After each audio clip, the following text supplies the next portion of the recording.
सीढ़ियाँ उन्हें मुबारक, सीढ़ियाँ उन्हें मुबारक जिनको छत तक जाना है, अपनी मंजिल तो आसमान है, सीढ़ियाँ या रास्ता खुद बनाना है। आइए देखते हैं जियोग्राफी में एस्ट्रोनॉमी का हमारा 6वां लेक्चर है। आइए देख लेते हैं। कल जो है हम आप लोगों को उपसौर और अपसौर के बारे में बताए थे। हम जो है आप लोगों को मंदाकिनी के बारे में भी बता चुके हैं कि मंदाकिनी बीच वाले भाग को बल्ज यानी सेंटर कहा जाता है। हम आप लोगों को तारामंडल के बारे में बता रहे थे, तारामंडल के बारे में बता रहे थे, कुछ बता रहे थे अपसौर और उपसौर।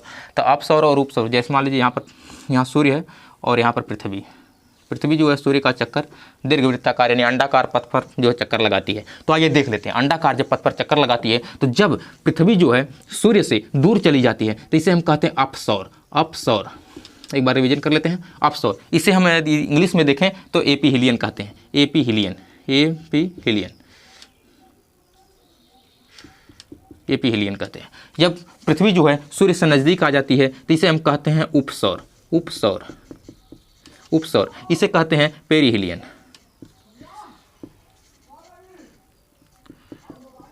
पेरीहीलियन कहते हैं। अब यह घटना जो होती है कल आपको हम बढ़िया से रिवीजन के साथ बताए थे, आज देख लेते हैं। यह होती है 4 जुलाई को, 4 जुलाई, 4 जुलाई, 4 जुलाई। यह होता है 3 जनवरी, 3 जनवरी, 3 जनवरी। पृथ्वी और सूर्य के रेखा को, पृथ्वी और सूर्य को मिलाने वाली रेखा को कहते हैं AP side line. AP side line, side line, line.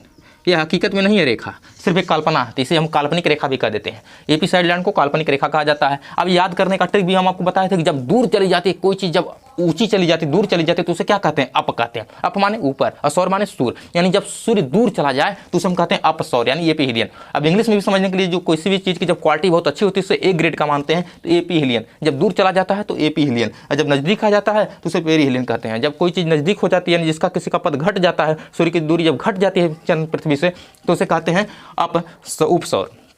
आइए देख लेते हैं इसके बाद। ये घटना भी आप कभी कभी एग्जाम पूछ देता है कि कितने तारीख को होती है, तो आप लोग समझ गए कितने तारीख को होती है। अब आइए देख लेते हैं। कभी कभी ये भी सिस्टम होता है कि आप लोग समझते होंगे कि जब सूर्य जो पृथ्वी जो है सूर्य से दूर चली जाती है तो हम लोगों को जो है ठंडा पड़ता होगा, ठंडा लगता होगा। तो आइए देख लेते हैं, इसके बारे में भी आपको जानकारी प्राप्त कर लेते हैं। और जब पृथ्वी जो है सूर्य से नज़दीक आ जाती है तो हम लोगों को गर्मी लगती है। आप लोग ऐसा सोचते होंगे जैसे मान लीजिए सूर्य है, क्या सूर्य, सूर्य, और ये हमारी पृथ्वी है, क्या है? पृथ्वी। यहाँ भी पृथ्वी बना लेते हैं, यहाँ भी पृथ्वी बना लेते हैं, ये सूर्य है। अब मान लीजिए दीर्घवृत्ताकार पथ पे चक्कर लगा रहा है, अंडाकार पथ भी बोल देते हैं इसे।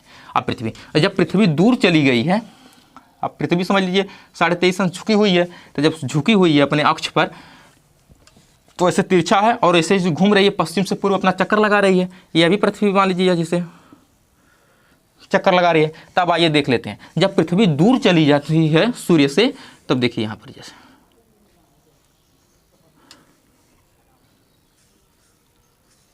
अब देखिए, जैसे मान लीजिए पृथ्वी है, पृथ्वी देखते ना।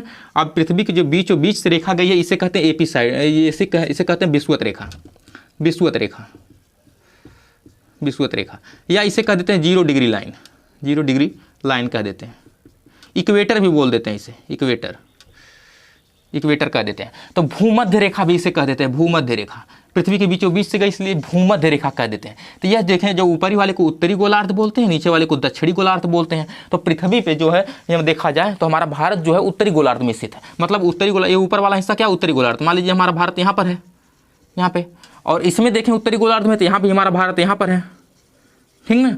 अब जब देखिए सूर्य से जब रोशनी पड़ेगी हमारे भारत पे, देखिए सूर्य से जब रोशनी पड़ेगी हमारे भारत पे तो यहाँ सीधा पड़ रही है, भले ही दूरी पर पृथ्वी हमारी है, लेकिन यहाँ से सूर्य की जब रोशनी पड़ रही है तो सीधा जो है उत्तरी गोलार्ध में पड़ रही है जिसमें हमारा भारत है। पृथ्वी तो प्रतिदिन जो है 24 घंटे में एक चक्कर घूम लेती है। तो उत्तरी गोलार्ध में देखिए जहाँ पर हमारा भारत, हमारे जी वहाँ पर जो है दूर होने के बावजूद भी पृथ्वी, लेकिन धूप जो है सीधे सीधे जा रही है, प्रकाश वहाँ पर सीधा पड़ रहा है, इसलिए दूर होने के बावजूद भी हमें गर्मी लगती है। लेकिन यहाँ पर भी देख लीजिए, यहाँ पर जो है पृथ्वी नज़दीक है सूर्य के एकदम, फिर भी देखिए यहाँ से प्रकाश जो आ रहा है तो सीधा ये दक्षिणी गोलार्ध में पड़ रहा है, उत्तरी गोलार्ध पे तिरछा जा रहा है। देखिए प्रकाश जो है तिरछा जा रहा है, इसकी वजह से जब तिरछा प्रकाश पड़ रहा है तो हमें रोशनी बहुत कम लगती है, यानी प्रकाश बहुत कम, इसलिए हमें ठंडी लगती है और यहाँ पर जो है गर्मी पड़ती है, क्योंकि सूर्य का प्रकाश सीधा पड़ता है, लंबवत पड़ता है, इसकी वजह से।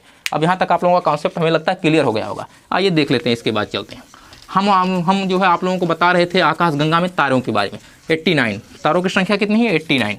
जैसे मान लीजिए यहाँ पर है ना, ये आकाशगंगा है।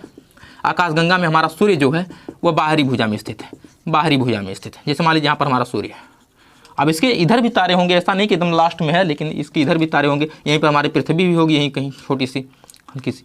अब देखिए जो सबसे चमकीला तारा है हम उसे साइरस बोलते थे, यानी डॉग स्टार बोल देते थे, डॉग स्टार बोल देते थे। दूसरा जो सबसे करीबी तारा है उसे हम प्रैक्सिमा सेंचुरी बोल देते थे, प्रैक्सिमा सेंचुरी। आइए अब दूर के स्थित को तारामंडल कहते हैं। दूर के जो स्थित तारे हैं इन तारों को जो है हम तारामंडल कहते हैं, तारामंडल की संख्या कितनी है? 89, 89 तारामंडल है। अब आइए देख लें, अब 89 तारामंडल को तो पढ़ना नहीं है, कुछ महत्वपूर्ण तारामंडल हैं उन्हें पढ़ लेते हैं। जैसे 5 हैं, देखिए पहले सबसे पहले हमें तारामंडल में पढ़ेंगे ध्रुव तारा के बारे में, जिसे हम पोलर स्टार के नाम से जानते हैं, ध्रुव तारा। इसके बाद हम पढ़ेंगे उर्सा मेजर के बारे में, फिर उसके बाद पढ़ेंगे उर्सा माइनर के बारे में पढ़ेंगे, उर्सा माइनर। इसके बाद पढ़ेंगे हम जो है ओरियन के बारे में, ओरियन जिसे हम हंटर भी कह देते हैं, मृग भी कह देते हैं, मृग। इसे ठंडा तारा भी कह देते हैं, है ना। इसके बाद पढ़ेंगे हाइड्रा तारा के बारे में। आइए देख लेते हैं। अब ध्रुव तारा जो होता है, जैसे मान लीजिए हमारी पृथ्वी, यहाँ पर पृथ्वी होगी, अब पृथ्वी के ठीक सामने जो है उत्तर दिशा में यहाँ पर पाया जाता है जो है ध्रुव तारा। अब यहाँ से अब पृथ्वी, जैसे मान लीजिए पृथ्वी है, पृथ्वी अब ऐसे घूम रही है, अब यहाँ पे ध्रुव तारा मान लीजिए है पोलर स्टार। तब ये इसके घूमने से, यानी कितना भी जो घूमे तो इसमें तो कोई परिवर्तन आने वाला है नहीं, क्योंकि एकदम सीधा जो है ऊंचाई पर उत्तर दिशा में पाया जाता है, उत्तरी गोलार्ध के ऊपर, दक्षिण गोलार्ध के नहीं, उत्तरी गोलार्ध के ऊपर जो पाया जाता है ध्रुव तारा। तब आइए देख लेते हैं। अब इसे समझने के लिए जो हम लोगों को समझना होगा ये सप्तऋषि के बारे में। सप्तऋषि इसे कहते हैं, सप्तऋषि को कहते हैं 7 तारों, यानी 7 तारों के समूह को जो है सप्तऋषि कहा जाता है, 7 तारों के समूह को सप्तऋषि कहा जाता है। आइए देखते हैं। हमारी वीडियो थोड़ा छोटी होगी, 10-10 मिनट की वीडियो रहती है, क्योंकि अपलोड होने में बहुत ज़्यादा परेशानी होती है, इसलिए जो है हम 10-10 मिनट की वीडियो अपलोड करते हैं। आप लोग जो है हम थोड़ा फास्ट भी चलते हैं, आप लोग जो है आवाज़ में जाकर के इसे जो है वॉल्यूम को धीरे कर लीजिएगा, उसके बाद देख लीजिएगा, स्पीड में घटा लीजिएगा सेटिंग में जाकर के। तो आइए देखते हैं ध्रुव तारा सप्तऋषि में 7 तारे होते हैं। अब पृथ्वी हम आपको बताए थे, पृथ्वी ऐसे डोंट करें, ऊपर जो है ध्रुव तारा है। अब ध्रुव तारा की पहचान कैसे करते हैं? तो ध्रुव तारा जो है तो किस लिए होता है? ध्रुव तारा हमें सबसे ज़्यादा दिक् सूचक होता है। दिक् माने दिशा, दिशा सूचक माने ज्ञान, जो दिशा का ज्ञान दे दे वही क्या है, इसे ध्रुव तारा बोलते हैं। इसे हम पोलर स्टार भी कह देते हैं, पोलर स्टार या पोलरिस्ट भी कह देते हैं, ठीक ना। इसके बाद आइए देखते हैं ध्रुव तारा की पहचान करने के लिए सप्तऋषि की पहचान की जाती है। सप्तऋषि में 7 तारे होते हैं, 7 तारे होते हैं, 7 तारों के समूह को सप्तऋषि कहा जाता है। इसमें 7 तारे होते हैं। आइए देखते हैं। जो सबसे बड़ा तारा होता है, जैसे उर्सा मेजर, देखिए बड़ा तारा है, इसमें बड़ा तारे होते हैं, उर्सा मेजर। अब 3 इधर हो गए, 4 इधर है, 7 तारे हो गए। 7 तारों के ठीक पीछे जो है पाया जाता है ध्रुव तारा, यहाँ पर ध्रुव तारा पाया जाता है। अब कुछ होता है उर्सा माइनर, इसमें जो छोटे तारे होते हैं, इसमें छोटे तारे होते हैं। अब देखिए इससे छोटे तारे हैं ना, अब छोटे तारे की वजह से जो इसे कहते हैं उर्सा माइनर, इसे कहते हैं उर्सा मेजर। अब उर्सा मेजर के ठीक पीछे पाया जाता है ध्रुव तारा, और उर्सा माइनर के ठीक आगे पाया जाता है ध्रुव तारा। याद करने की ट्रिक भी है, बहुत ऊंचे आदमी के सामने लोग कोई नहीं जाता है, और जो दुबले पतले रहते हैं उनके सामने सभी लोग चले जाते हैं। तो ये समझ याद करने का ट्रिक बहुत अच्छा है। उर्सा माइनर के ठीक सामने ध्रुव तारा पाया जाता है, और उर्सा मेजर के ठीक पीछे ध्रुव तारा पाया जाता है। अब कभी यह पूछ देता कि कौन सा तारा बड़ा है, तो उर्सा मेजर में सबसे बड़े तारे होते हैं, उर्सा माइनर में छोटे तारे होते हैं। अब यह पूछ देता कि किसके पीछे ध्रुव तारा तथा किसके आगे ध्रुव तारा, तो उर्सा मेजर के ठीक पीछे ध्रुव तारा है, और उर्सा माइनर के ठीक जो है आगे जो है ध्रुव तारा है। उत्तर दिशा में, उत्तरी गोलार्ध में जो है हमें कम दिखता है, तथा जब उत्तरी गोलार्ध में आप चलेंगे तो अपने बाएं साइड जो है, बाएं तरफ जो है ध्रुव तारा दिखेगा ऊपर से ऊंचाई में। पृथ्वी के घूमने से किसी प्रकार की कोई परेशानी इसमें नहीं आती है। हम आपको कितना बताए, ध्रुव तारा बता दिए। अब देख लीजिए सप्तऋषि 7 तारों के समूह को हाइड्रा, एक होता है ओरियन नेबुला को सबसे ठंडा तारा कहा जाता है, सबसे ठंडा। इसे जो इसकी आकृति जो होती है, जैसे देखिए यहाँ पर 2 हो गया, यहाँ पर 3, अब 3 इधर इसे बढ़ा दें अगर मान लीजिए, तो 3 तारों का समूह इधर भी होता है, और इधर बढ़ के फिर इधर 3 होता है। अब इसे मिला देते हैं तो ऐसा लगता है ना जैसे कोई शिकारी लेकर यहाँ पर खड़ा है और धनुष बाण लिया, इसलिए हंटर भी कह देते हैं, हंटर। और सबसे ज़्यादा हंटर, इसे हंटर में शिकारी होता है, शिकारी तारा भी कह देते हैं। इसके बाद हम देखते हैं हाइड्रा। अब हाइड्रा से कुछ नहीं पूछता, सिर्फ हाइड्रा से इतना पूछता है कि सबसे अधिक तारों की यदि संख्या पूछ दे तो हाइड्रा में सबसे अधिक तारे होते हैं। आप लोग जो है इसके बारे में समझ गए होंगे। मिलते हैं अगली वीडियो में, तब तक के लिए धन्यवाद भाई। और हमारी वीडियो की स्पीड बहुत अधिक रहती है क्योंकि भाई डाउनलोड होने में बहुत परेशानी होती है, इसीलिए जो है धन्यवाद।